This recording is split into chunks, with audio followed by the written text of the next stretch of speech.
and thank you for joining us and welcome to Classic Glamping Question Time, from field to finish and beyond. I'd like to introduce you to our panel of experts today. To my right, we have Jakie Jewell. Jakie is the commercial manager for Classic Glamping, having very much developed the brand. She has spent the last 30 years working in the self-catering sector and the last 8 focusing on creating glamping sites. Welcome, Jakie. Thank you. Hello. To my left, I'd like to introduce you to Ian Firth. Ian is our resident planning expert who specialises in diversification and rural planning, and over the last 8 years has helped secure many planning applications for glamping sites. We welcome you, Ian. Thank you. Next to Ian, we have Linda Sullivan. Linda Sullivan is a property manager for Classic Glamping, and she has 9 years experience in the sector, and in her spare time she also runs her own housekeeping agency. Welcome, Linda. Morning, everyone. And over to the far right, I'd like to introduce you to Siobhan Yates. Siobhan has very kindly agreed to host us here today at her wonderful brand new glamping site, the Little Cider Hut on the south coast of Cornwall. Thank you to you, Siobhan. She knows firsthand about the highs and lows of creating your own glamping offering, and now what it's like to welcome guests in this her very first season, one that none of us will forget in a hurry. Hello, Siobhan. So let's get right into these things really. People are at the very start of their glamping journey. What advice would you give to them? Jakie, maybe you'd like to answer that one. I guess the first bit of advice would be research your market, or the market that you would like to market to, and find the right location for that market. So it really is about location and setting, and the market that you want to welcome to your accommodation. Can you make any location work? The right accommodation in any location should work. The location needs to fit in with the surroundings of the setting.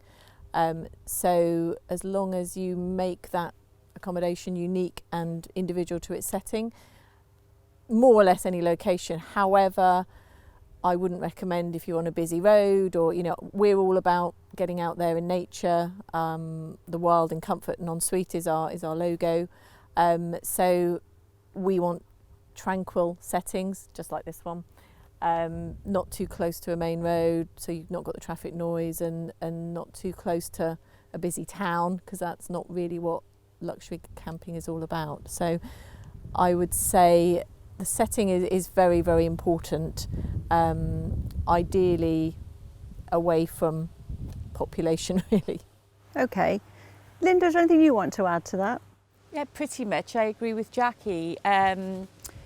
Any location is good as long as you've got the key factors, and that is first your structure, and it's unique to to you really, and but the setting is very important, not to have it overlooked.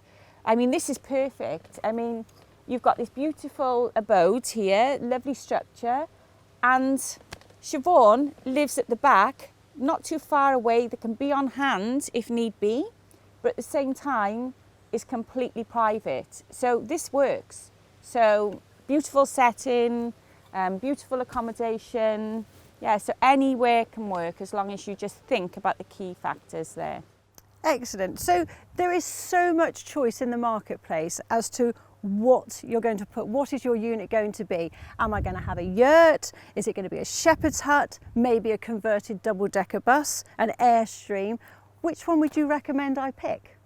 Well, straight away is who your customer. Who do you want your customer to be? If you're thinking you want families, then you could go down the route of a safari tent, canvas, yurt. However, my advice has been for the last sort of 5 years, I would say at least, the market is changing, and if you want to have an income all year round, you need to think solid structure. Okay, lovely. So Siobhan, it comes to you. How did you decide on this structure? a bit of everything that's already been said. We knew we wanted to do something, obviously, with this land, and from a really early point, we got Jakie involved, and she was really helpful and instrumental in kind of guiding us towards what might work here. Again, exactly, be guided by your surroundings of what you've got. We knew, we did look at safari tents and yurts, and actually coming to the glamping show was quite useful for that, but we'd settled on something solid quite early on, again for exactly those reasons, for being able to do a year round. And then we were led a little bit by the planning as to what we could actually put in, and we knew we wanted to build it ourselves so that it could be unique. And again, really glad that we've gone down that road, because we've got pretty much exactly what we wanted, and now it's open and we're getting feedback, and the feedback's really good. So, you know, I feel like we've got the layout right, I feel like we've got the style right for the land, and you took your time in definitely creating the right thing, though, didn't you? It was Yes. a labour of love, but that Yeah. time changed things as you went along. Definitely, and I'm so glad now with hindsight that we didn't try and rush and get it open within 6 months of getting the planning, or within, you know, because actually what we thought were priorities and what we thought were really important actually haven't been, and other things have taken over, and actually where we put the hot tub informed the kind of orientation of the hut itself, and that's really important so that people don't feel overlooked. It's little details like that, I think, that actually now make it as nice as it is. Amazing. It's lovely, it is lovely. And you've done an excellent job. Thank you. Siobhan. Love it. And you said you quite built hard it work. yourself. Did you look at some of the manufacturers, or was it always a decision of yours to make it from the start? No, we did a lot of research. We looked at lots of manufacturers. We spent a lot of time looking online. We joined the Facebook groups that actually are brilliant. They're really useful resources, and just for people sharing information about manufacturers and ideas and all of that. But so actually all of that information together helped us decide what we have ended up with. Excellent, excellent. You've also stuck to your theme here as well with the little cider house, because it's in the orchard, and the history of your own home as well. Yeah, and it's nice to have, I mean, it's not a gimmick, but it's really nice to have something to kind of pull it all back to, and then, you know, we've got little, you know, we've got bits of the old cider mill there, bits of the granite rounds and all the rest of it, and it is really interesting for people when they come and stay. And you know, we've planted an orchard, so once that establishes, that'll be nice too. Excellent. Can I just ask, really, what are we looking at in terms of setup costs? Does it differ depending on the unit that you go for? It can range, and if you're going for something as beautiful and exclusive as this, obviously this is top end of the market. Luckily for Mark and Siobhan, you built it yourselves, so you managed to keep the costs as down as much as possible. But most luxury glamping will cost you between 30 and 120,000, but it tends to be around the 30 to 50,000 pound mark. That's buying an off-the-shelf accommodation, but you need to put in your services and your electric. There's all sort of that stuff to consider, and there's a lot of people out there creating these sort of structures. My advice is be very careful who you go to, and make sure that they've built for this industry. If you're doing it for the self-catering industry, you really want to choose somebody that has created huts for the industry. Because there's a lot of lessons learned, as I'm sure you did along the way, of, you know, where to put the boiler, how to have the ensuite, all that sort of side of it. So that's another lesson to learn along the journey. But as far as costing is concerned, to get something really beautiful in a lovely setting shouldn't really cost you more than sort of 50,000 all in, really. I think the important thing is bespoke as well. There's lots of sort of off-the-shelf patterns and things that you can buy, but they're replicated across lots of other sites. You need something that does stand out and is unique and responsive to the site as well, which is why this fits so well here, because it's been designed with care to fit.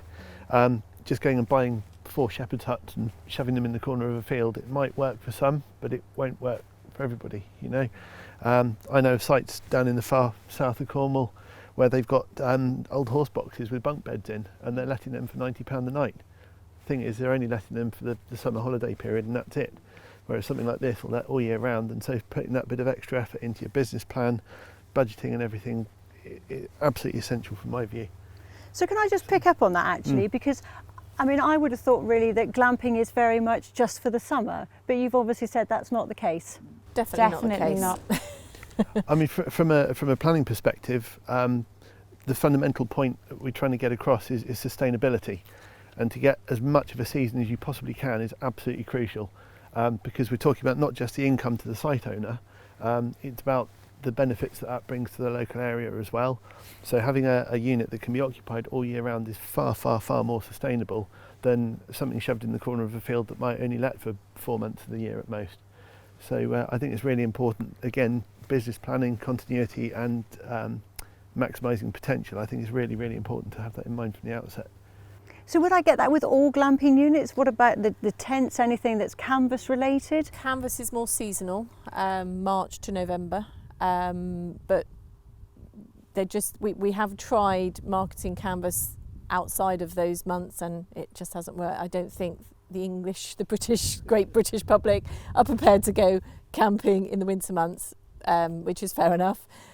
Anything solid, as long as you've got the wood burner, you know, you have underfloor heating, the things that you can have in these structures now are the same as your own home. As long as you've got heating, comfortable bed, and with us it's the ensuite facilities as well, so you're not having to step outside in November to go to the toilet, it's all there. You can't go wrong, it all year round. And in fact, you know, the off-season months are just as busy as you as you know, than the peak season, because people are looking to get away. Even like February, yeah. Can I expect to get business? Popular months, January, February, absolutely. And what sort of length of stay is that going to be? Is that going to be a short stay, or Definitely more a short stay. So for us, it's about 3 nights. Plus, you know, we do some 2-night breaks, but we're definitely into the sort of that time of year is definitely a short break market. Okay, different to what I thought. So, Jackie, you've mentioned it really. So, I mean, let's really talk about the basics actually, if you don't mind, and let's talk about toilets and showers and everything. Yes. You know, there's a whole variety out there. Do we go for composting? Do we have a proper flushing toilet? You've mentioned having shower facilities. Should they be shared? Should they be separate to the living accommodation? What would you suggest? So, we as a brand only market accommodation with ensuite facilities, and we chose to take that route at the very beginning of this of creating the brand. Really pleased that we did that, because particularly in the current circumstances, shared facilities isn't what people are wanting right now. From a perspective of an owner, putting in a shower block as opposed to having it within the structure, I always say that, you know, if it's within the structure, then you don't have to go and check it 3 times a day. It's their own personal facility, so they'll look after it more. We just find it attracts a different type of customer. It's sort of for us, it's the luxury camping customer that wants to be out there in the countryside but doesn't actually want to traipse across a field to a toilet. That's. I don't really know any different. I don't know, Linda, whether you've experienced other facilities. Yeah, I mean, pretty much. I think in the 10 years that, you know, myself and Jackie have been in this business for 9, it's probably been around a couple of months before we sort of got into it. And it's changed dramatically. You know, from the beginning, yes, canvas, sort of compost loos. Jackie took the stance of thinking, no, we want to be a bit more at market, definitely the right choice. It's just the way forward. I mean, people they don't want to rough it. They do not want to rough it. They want that comfort and that luxury. So if you get tick all of those boxes, to be honest with you, it's false economy not to. You know, you put your shower block in, it's going to cost you. You put ensuite in, you will have a bigger return at the end of the day. So, and again, you know, in this climate that we're living in, and you know, who knows what's around the corner, this has been a really strange year for us. I think it's only going to become more important than what it already is. So, yeah, it's just false economy not to do that, you know, to have ensuite structure. So glamping seems to be, it's very much more about the actual setting as well. It seems to create it than the accommodation in itself. So Siobhan, you've obviously got ensuite facilities here. Did you always want that from the start, or did you change your mind? No, I think pretty much when we decided that we were going to go with a solid structure, we knew that that meant ensuite facilities. And as Linda said, it's about the kind of people that we knew we wanted to cater to a family market. And I mean, you know, we're a family of 4, and I know that when we go on holiday that we'd much rather have our own facilities, and I think people are generally kind of will happily pay a little bit more, you know, for that. So no, I feel like we were only ever going to do ensuite, and if we do further structures here, then we'll definitely be along similar lines. I think from my perspective, anybody that's setting a site up or looking to set a site up, you've got to recognise that there's a wide range of different offers out there and different client types. And I think again, sustainability for the owner, the site owner, they need to put themselves in the shoes of the occupier, the people they're going to be marketing to. You can't cater for everybody. You know, I've seen far too many people try to be all things to all people, and it just falls flat on its face. You need to focus on who your audience is, what they expect, and focus on that. And I think from a marketing perspective and market research, I should say, rather than promotion, people tend to try and be everything, as I say, and they lose their way. And I think having that business plan, market research, and focusing on that is absolutely critical. If you want to go low end and cater to mass market family groups with 30 glamping bell tents in a field for a few weeks in the summer, great, there's a market for it. But again, it's about that return on investment from my perspective, is the economic benefit, the sustainable business that you can show to the planners from my perspective that it's got teeth, it's got legs, and it's going to keep going and be really a long-term investment. Okay, so I mean, interesting that you say that. We talk about the market and how we determine what market we're going to go for. I mean, to me, I'll be honest, I would have thought glamping was very much just for couples.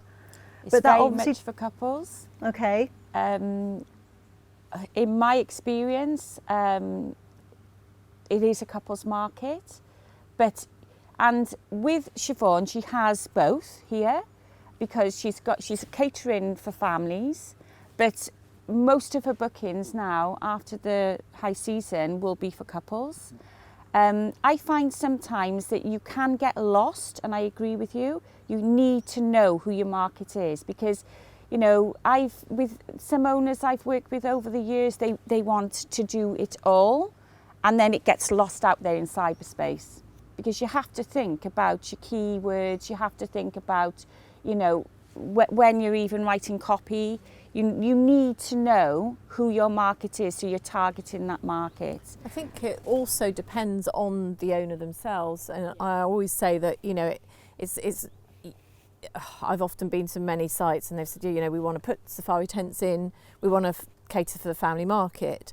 And, you know, they might be of a slightly older generation and had children, and that's all been and gone. And, you know, I literally sort of start the conversation with, you know, do you want children around the site? Well, no, not really, but we've been told that's the market we need to aim for. And, you know, we turn it around to actually, you've got to be happy with what you've got. You know, you've got to be happy with your guests. And actually, if you've had a family and children are long grown up and you don't want kids running around and you know, that might irritate you slightly, then that isn't the market for you, and go down the couples route. The actual return on investment for both is again similar, but the couples market does go all year round as well. So, you know, the family market tends to be more the canvas structure. Obviously, Siobhan's catered for a family-sized hut here, but that's 13 weeks of the year, the school holidays, and we are all restricted to keeping your kids in school and not taking them out, so it is quite a short season to aim your market at. So it really does depend on the owner as well. You've got to embrace having families, and if that's not something that you really want to embrace, then I would definitely say look at the couples market. Definitely. Siobhan has ticked all the boxes here though, because she's a family, she's got a young family herself. So straight away, that was her, that's a unique selling point for her. She wanted to have families. But then by adding the hot tub into the equation, she has literally opened up her market all year round. So and you have, Siobhan. It's been very successful already, and you only launched in July. So, and actually, it is. Obviously, before we opened, my kids are older now; they're 17 and 13. But we weren't sure about how it would be. But I would say you have to really like having people around. But actually, what's been lovely is that my daughter, especially, she comes with me to welcome the guests. And if they've got little kids, you gauge it a little bit to see how they are. But quite often she'll take them down and show them the chickens, and help them collect some eggs, and all of that is. It's quite important for the guests' sort of first impressions, definitely. But also it's like, that's part of the memory, because I can remember when we took the kids on holiday and they were little and, they met chickens or whatever it was. And actually that's a really lovely part of it. So you have to want to kind of do more than just provide nice accommodation. You do have to give a little bit of yourself to the process as well. I think something you've just touched on there is quite an important point as well, and that's again researching competition and understanding what other people are doing. I'm not saying copy other people, but knowing what's out there.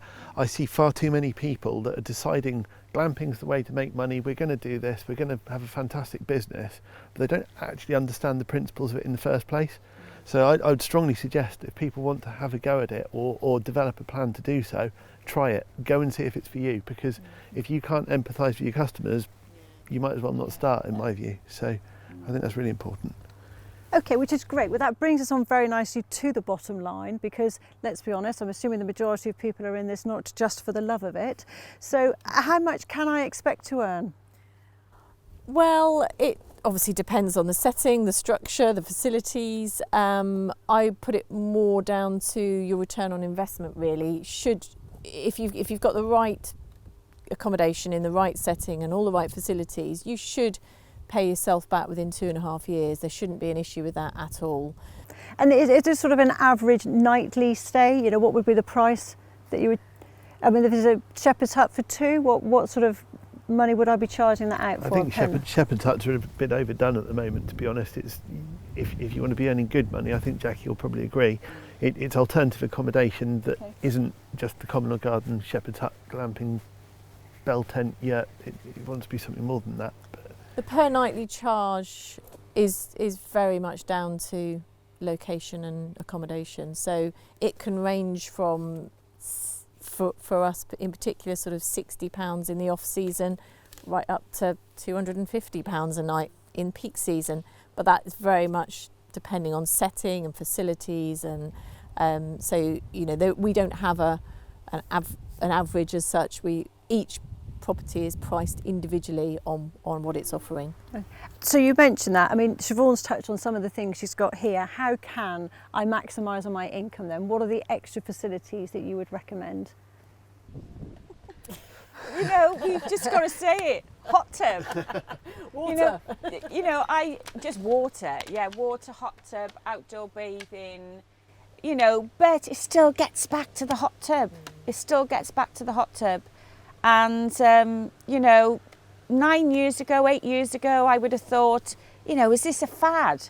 Is this hot tub malarkey a fad? No, it's not. It's here to stay. People love it. Especially what Siobhan's got here, because it's just press the button as well. And it doesn't look like press the button, but it actually is. And, people enjoy that. You've got your wood-fired hot tubs as well. And that's an experience. Yeah. That's an experience, and people do enjoy that. For me, I just want to press the button. And you deal a lot with farm diversification. I mean, Yeah. they must embrace the farm settings for their... Very much so. Big So, glamping so sites. from my perspective, farm diversification is by far and away the most straightforward route to setting up a glamping site. We see far too many people that have bought an acre and expect to be able to put 6 tents on it and set a site up. Diversification, again, sustainability from an economic perspective, an environmental perspective, farm diversification, yeah, a really, really good starting point. And then use the farm business, and maybe if you've got animals on site and things that can be integrated into the operation. We've got an orchard here, for example. Yeah, that setting is all what it's about. And you've mentioned about, just then, you touched on about the fact that I've got a field and I want to put so many units in it. You know, should I, if I've got a larger field, should I put in 6 or 8 safari tents rather than just, you know, 1 or 2 units? What would you advise? One thing people need to remember is that planning policy is what guides all planning decisions. Okay, so it's not just a case of we've got this space, we need to fill it. It's about making sure that policy is met. Now, policy goes through a long process of ratification development before it becomes council policy. So that means that planning is always on the back foot. It's always looking backwards to where things were perhaps 5, 6, 7, 8, 9 years ago. As a result of that, there was a real push against caravan parks when glamping didn't exist. And consequently, a lot of planning policies actually don't even think about glamping or small-scale tourism accommodation. They think about tourism operations as caravan sites. And what councils specifically don't want to see is big heaps of white boxes all over the landscape. As far as planners are concerned, they don't see a difference between this and a static caravan. So, yeah, really important to look at the local plan, to see what policies support or don't support this type of thing.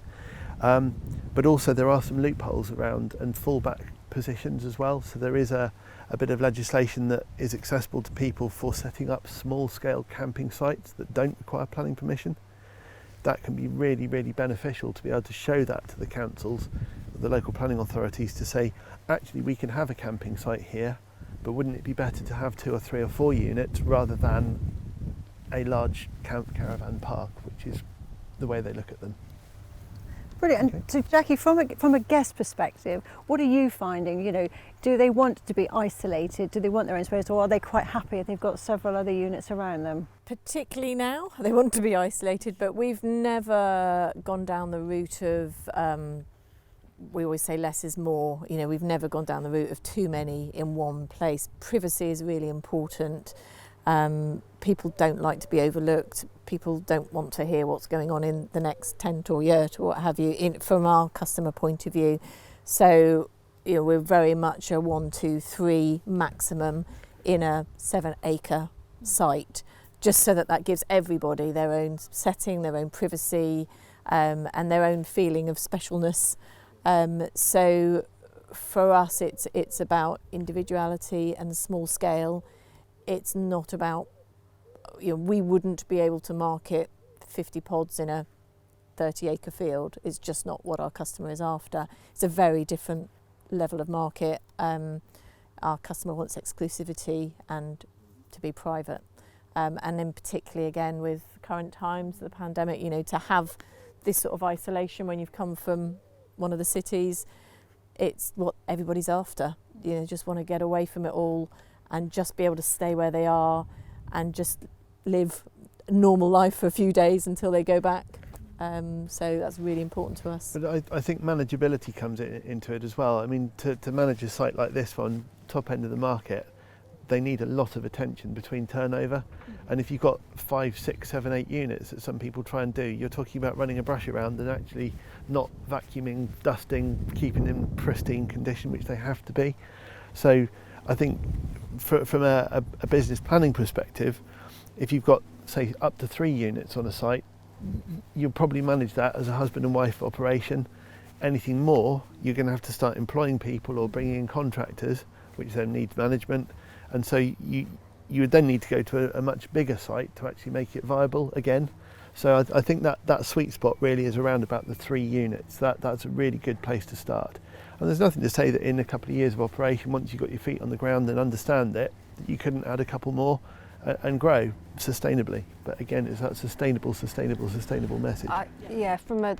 This is our first season, obviously, but I'm really glad that we've started with one and have learned and getting it right for people every time, rather than feeling like we're trying to spread ourselves too thinly by having more than one unit, which we may well do in time, but for now, starting out, my advice would definitely be start as small as you can and get that right.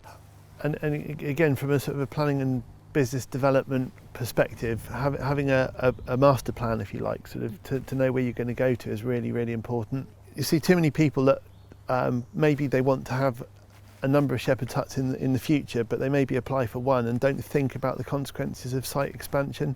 So, for example, with Siobhan, we've got permission here for 3 units, which they've put the infrastructure in now, and the infrastructure's there that they can expand really quite easily, but they're not forced into that, and the actual cost of that infrastructure is not significant. Whereas if you had put 1 unit in with planning consent and only had that infrastructure, adding more units is not only going to be disruptive to your current business, it's also that added implication later on for more services, more facilities. So getting that picture before you start out on the process is really, really important. Yeah, it's great advice, actually. So come on then, Ian, let's talk about planning. So everyone tells me that if it's on wheels, I don't need to bother with planning permission and I can have as many glamping sites as I like. Whoever wrote the article on the internet that's proliferated needs shooting, frankly. Look, planning is an incredibly complicated subject. There are many, many loopholes, but you need to know what you're doing to find those loopholes and use them properly. If you don't use them properly and do it properly, you're going to get in trouble, potentially. Now, we're not talking about doing something that is necessarily illegal, so you're not necessarily going to get in trouble with the law as such. And some people have the attitude of it's easier to ask for forgiveness than it is to ask for permission. It's a costly way of doing it, I'll say that for sure. You know, trying to fight enforcement officers and things to prove you're not causing environmental harm, that sort of thing, and amenity issues with residents, neighbours and things. It's much, much, much better to plan ahead. The key thing is to understand what planning is about. It's about protecting the environment, protecting residential amenity, as I've said, and making sure that appropriate development goes ahead and inappropriate development doesn't. So getting the site laid out on paper in accordance with local policy, in accordance with a neighbourhood plan, which is a really important thing these days, is essential. If you start off from a position where you're just going to try and shepherd's huts in a field somewhere that you're not nearby, or isn't part of an expansion of a business, or isn't well located with the road network, or is right next to a footpath, or there's huge numbers of opportunities for problems to arise. So really, really important to get it right. I know a lot of people will look at other planning applications. They're all accessible, it's all public information. You can see a good application from a bad application very readily. Don't copy. Plagiarism is not a good place to start. But the one piece of advice I would give is, irrespective of where you are in England, Wales, Scotland, whichever part of the country, get advice, because a planning consultant or a surveyor like myself will be able to guide you in the right direction to start with.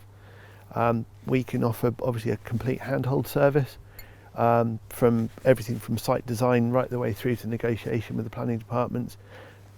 The system is supposed to be accessible to everybody though, so in theory there's nothing to stop a site operator or a site owner from doing it themselves.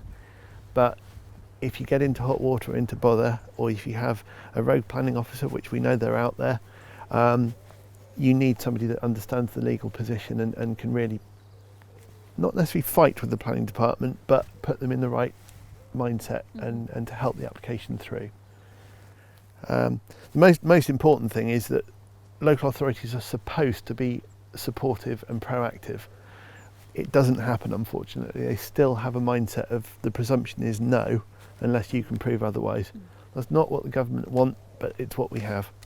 So having that level of information that shows that planning permission should be granted, in most cases, touch wood, should get a permission through without much hassle. Excellent. So Siobhan, you've gone through the process, you had a field here to start with, you're now in the finished product, except, how has the overall experience been for you? I'm going to say really positive, but for us personally, we weren't in any massive hurry. This is something that we're doing as well as having professional lives, and that's something that we hope at some point we can do less of when we do more of this. But this isn't our only source of income, and we're lucky in that respect. And I feel like it's been a really nice process and we've learned a lot through doing it, but equally, we've done up houses and things in the past, and we've drawn on that experience massively. And yeah, I feel really positive about it. We've had a lot of support from Jakie from Classic, and she's been really, really helpful along the way. There's definitely been lots of questions along the way that we weren't sure of the answer, and Jakie's come along and said, this is what you need to do, and of course it was the right thing to do because she knows what she's talking about. But yeah, it's been really positive. And really is there anything you do differently? No, I don't. Honestly, no. Would do it all the same. Great to hear it. Yes. Great to hear. So you've touched on Jakie and the advice that she offered you. So I guess it comes to really what are the benefits of working with an agency? Well, there's no comparing, in my experience, of owners that try to do it on their own, and those that actually then think, do you know what, I can't do this, and come over to an agency. You've got lots of OTAs out there, online travel agents like Airbnb, Booking.com, but you will find if you do go down that road, you are literally like working full time. You have to prepare your own copy, you have to have professional photographs. At the end of the day, you've spent all of this money creating this fantastic structure, and then you're not going to go around with a mobile phone and take your own images and upload them onto an OTA. You can completely conversing with guests all of the time, booking, management, they can come in all hours of the day. And then, you're just really clutching at straws, whether your structure, your lovely accommodation you've created is going to get out there. Because with Airbnb, for instance, they don't market individual properties. It's just a website that people put their dates in, and hundreds and thousands of properties come up. With working with an agency like Classic, you get in that personal, there's always someone at the end of the phone. They have a full, sales team, marketing team, the budgets they have for marketing are just second to none.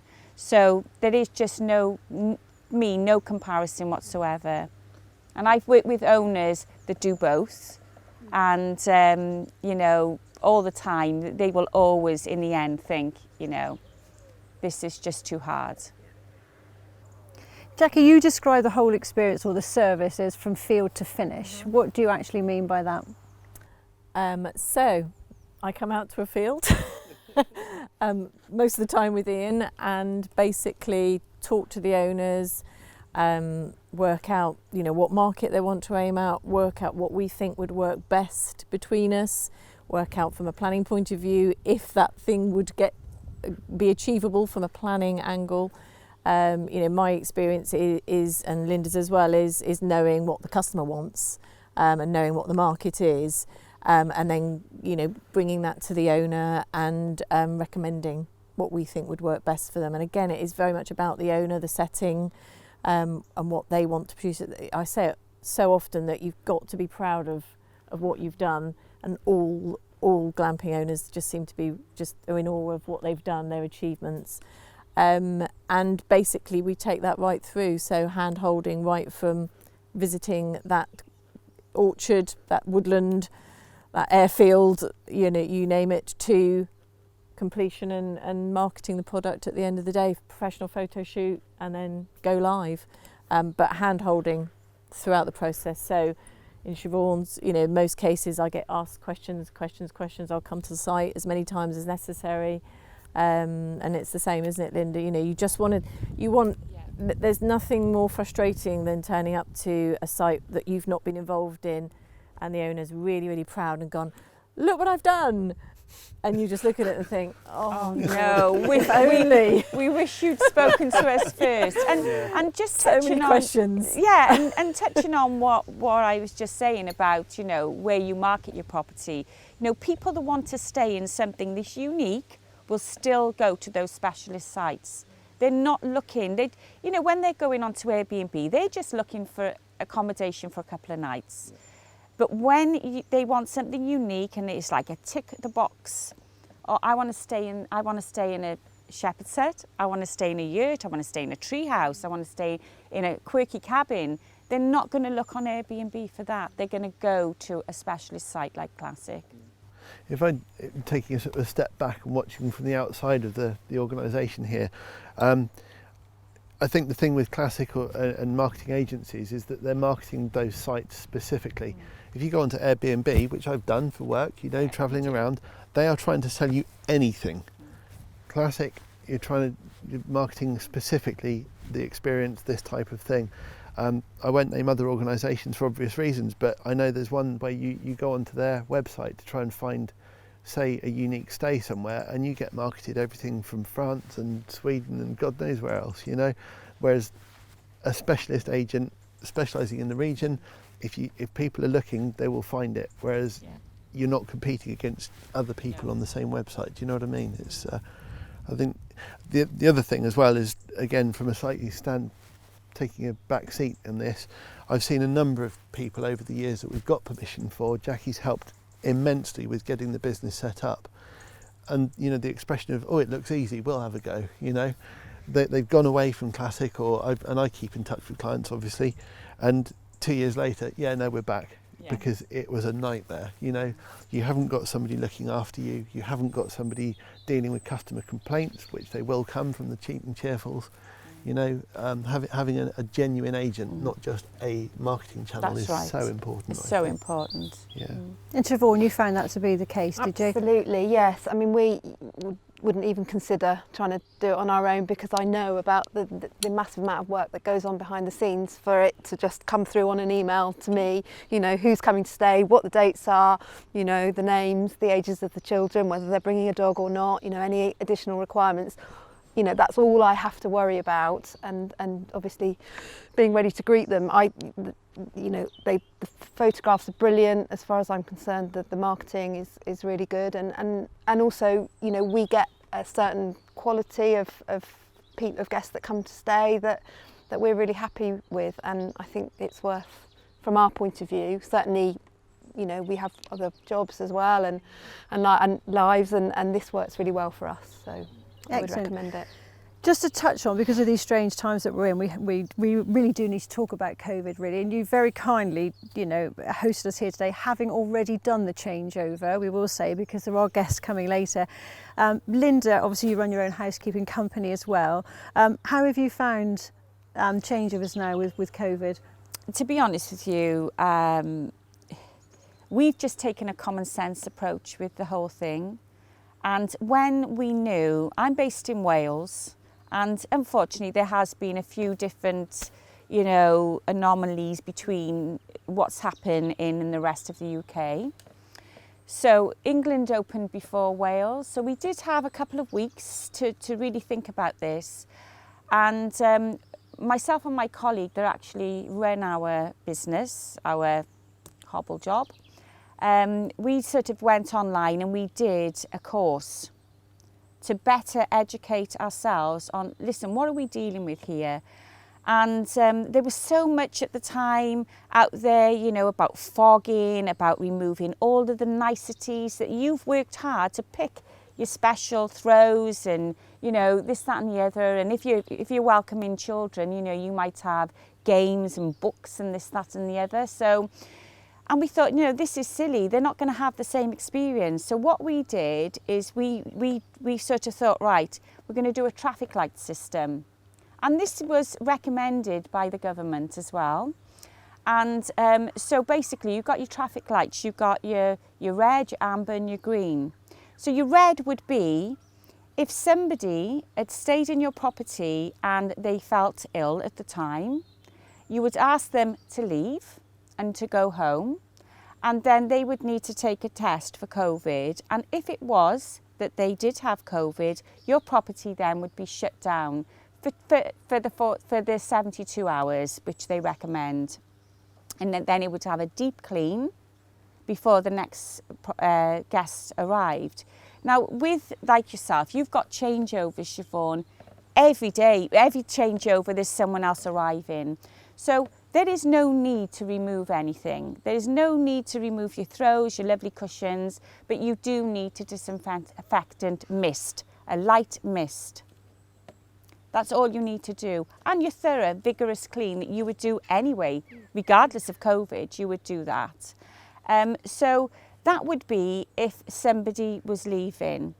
Now, if you had the 72 hours in between, say, down season now, I think you're fully booked, Siobhan, but just say for argument's sake, you had somebody leaving on the Monday and then not somebody arrive until Friday, you had that gap. Again, it would just be a normal, vigorous clean. You wouldn't have to disinfectant mist. So we've also introduced a quarantine box, and we thought this really did work well. And what it meant that you could still have your books and everything out, but we would ask the guests to pop that book into that quarantine box then, and it would be clearly stated on, this is the quarantine box, do not touch items in this box for 72 hours. So really, it's been, for us, it's just been, you know, easy. But we have been inundated from owners throughout Wales wanting our services, because there's been other cleaning companies and cleaners that just don't want to do this. They're too scared. They're too scared. They don't.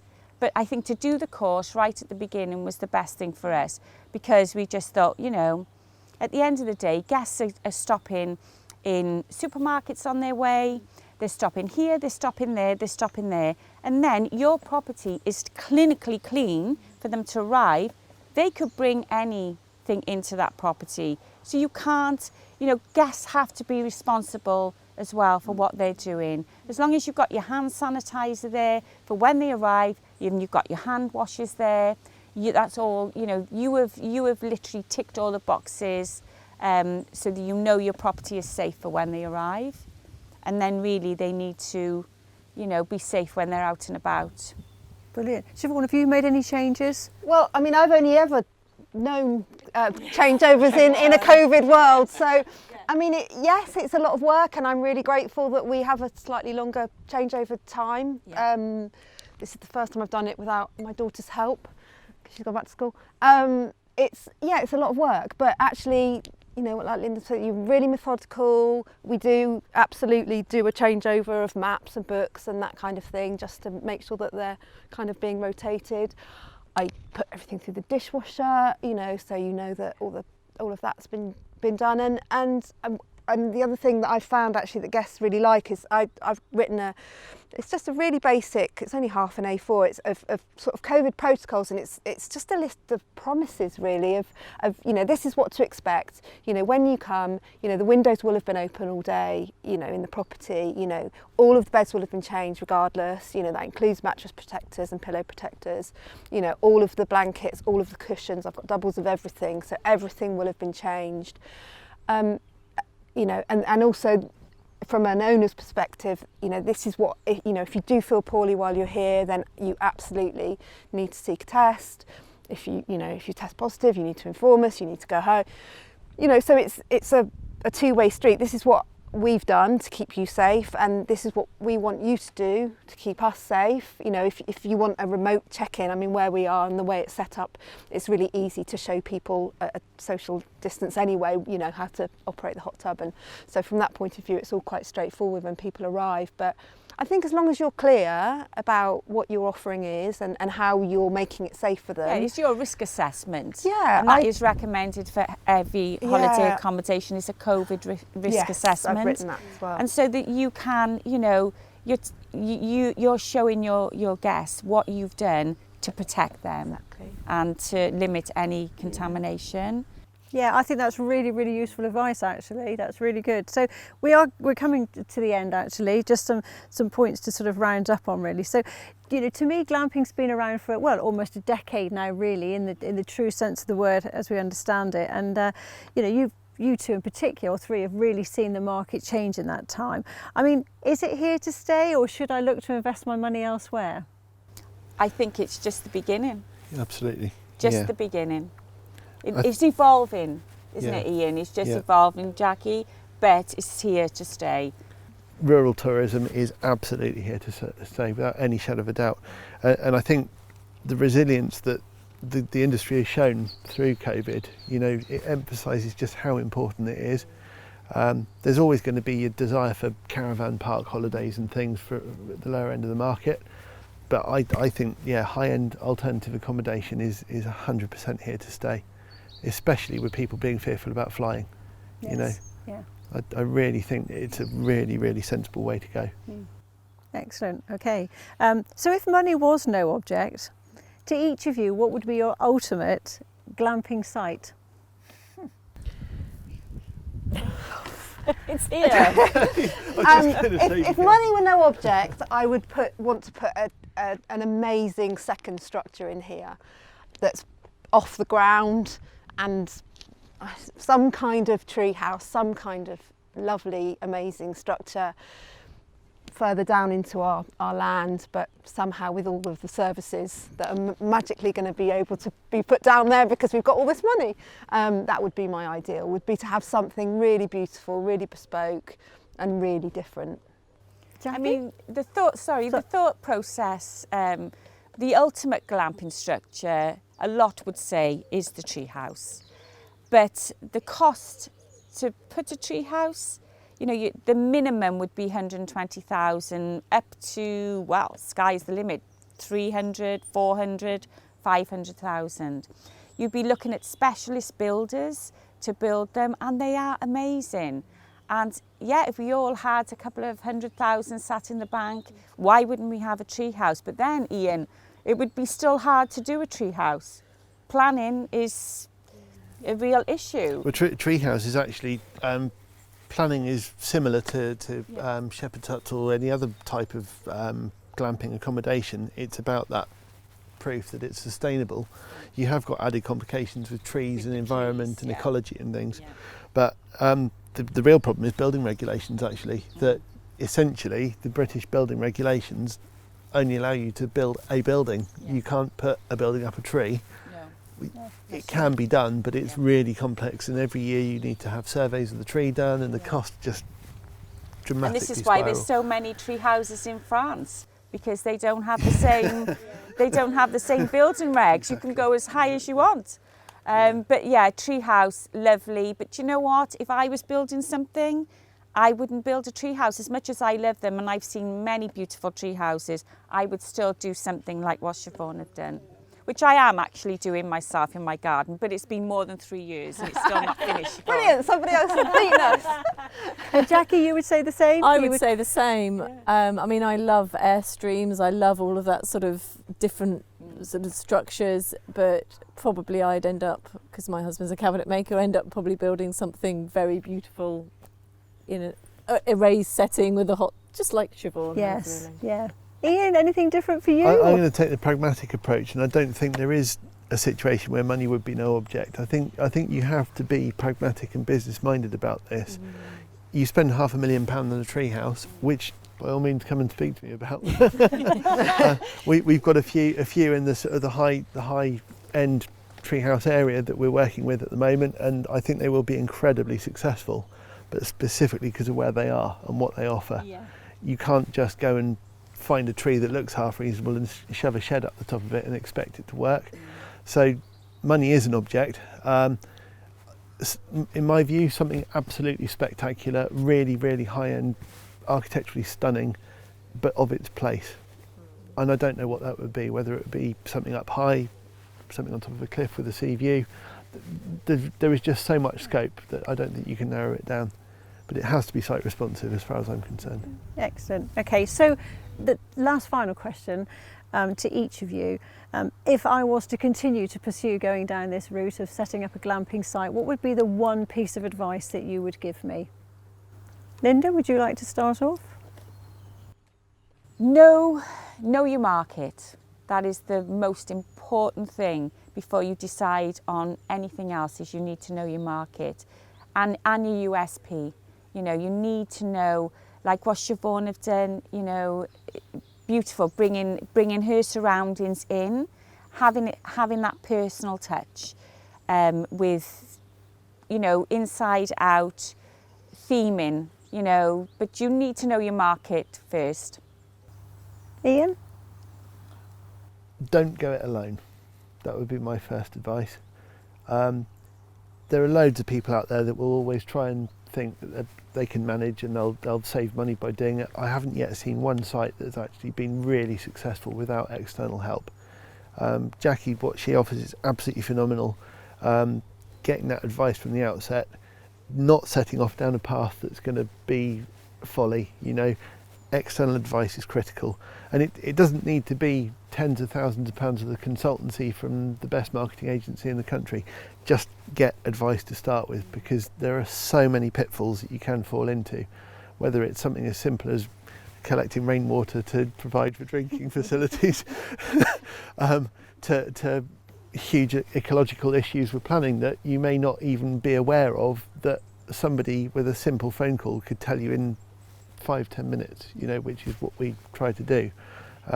Yeah, get advice, don't go it alone. Thank you. Siobhan? I think do it for the right reasons, and that can't just be financial gain, because it's certainly not an overnight, you know, profitable exercise, and also it's way more than a job. You have to be happy to come out and chat to people. Yeah, you have to love it. Yeah, you have to be interested in people and want to hear their story. You know, so you can't. You have to want to do it. Don't just think, oh, I've got a good field, I've got some good land, it'll make a good place for a holiday let. That's not enough. Okay, Jakie? I think advice is obviously key. You know, both Linda and I have probably been to many, many places where we've turned up and they haven't had advice, and you just think, where do I start with this? You just think. And you just think, you know, had you picked up the phone 12 months ago, we could have guided you in the right direction. And I think also, like Siobhan says, you've got to embrace it, you've got to want to do it, because it is full on, and it you know, if you're a busy site like this, you are full on, and you've got to embrace people and like people. And I think the other thing is, don't think this is going to be your only this is, you know, you're going to give up work and this will be it, because that takes time. And again, you know, I've visited people that have literally given up 20 years of a job and gone, we were told we could make this much money and this is what we're going to live off, and you know, it was the wrong setting, it was the wrong type of site, and I just literally, what do you say? So yeah, it is a supplementary income initially, but get advice from the offset. There's plenty out there free. And if I may, for goodness sake, don't buy a site with a view to setting up a glamping site. Only do it if you know you're going to succeed. I see way too many people that have bought a rectangular block of land in the middle of a completely undevelopable area that then whinge like nobody's business after the effect of having spent thousands and thousands of pounds fighting with planners to find that they were never going to have a chance of developing it in the first place. Yeah. Excellent. Well, thank you everyone, and thank you for joining us today, and we hope that you have found this seminar useful. I certainly have picked up many tips that I will take on board. So it just leaves me now to say thank you very much to our panel for giving up their time to be with us today. To Linda, thank you. To Ian, thank you. To Jakie, thank you. And to Siobhan, thank you. And once again, Siobhan, thank you for hosting us here at your wonderful site. You're welcome. This is just a snapshot into what we can offer you from a glamping point of view, and the details will follow later. If you've got any further questions, please don't hesitate to get in touch with us. Thank you very much and goodbye. Bye. Bye. Bye.